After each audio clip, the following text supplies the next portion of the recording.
yesterday I said that for the next 7 days, we're going to talk about the reliability of the Bible. We're going to ask the question, can we trust the Bible?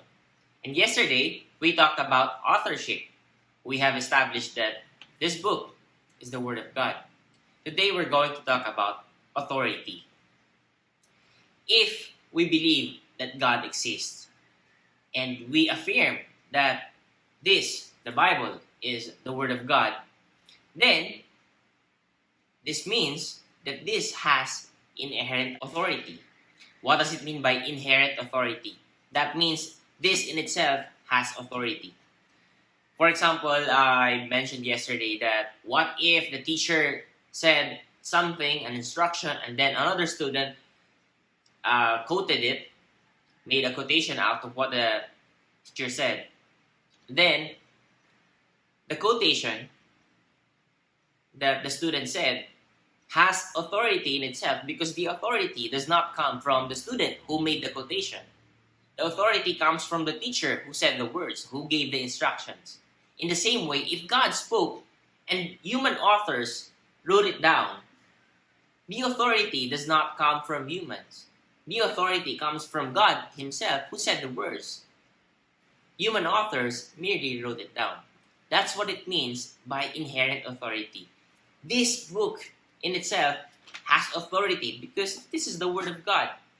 People do not give this authority. A bunch of people cannot gather around and say, okay, I think since this is reliable, since this is the Word of God, okay, this has authority over us. No, people do not give this book authority. This has inherent authority. People simply recognize the authority of this book. There's the difference between giving authority and recognizing authority. A president who is elected has been given authority. And that's different because that authority can be stripped off. That's a title that the president or another government official wears. But this is different. We did not assign authority to this. If God really wrote this through human authors, then this has inherent authority and we simply acknowledge or recognize that.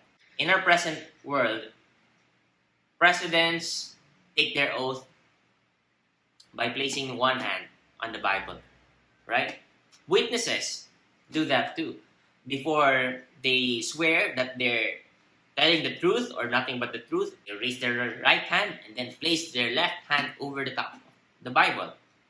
Why do they do that?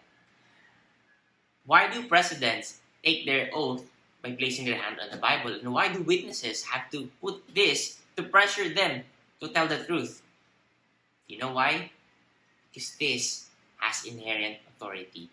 Somehow by placing the person's hand at the top of this book, it gives the person pressure to really be truthful in whatever he or she is saying. I think it was in 2013, there was a question about that practice, whether people should still practice doing that. Because yes, we know that for centuries, governments have been practicing that they put their hands on top of the Bible to make the words authoritative. But there was a question whether that should be continued. In 2013, the magistrates in England defended that practice by saying that the moral force of the Bible is unquestioned. They said the moral force of the Bible is unquestioned. That is because this book has authority in itself. By making the person swear through this, it forces them to be morally honest. That really answers the question, doesn't it?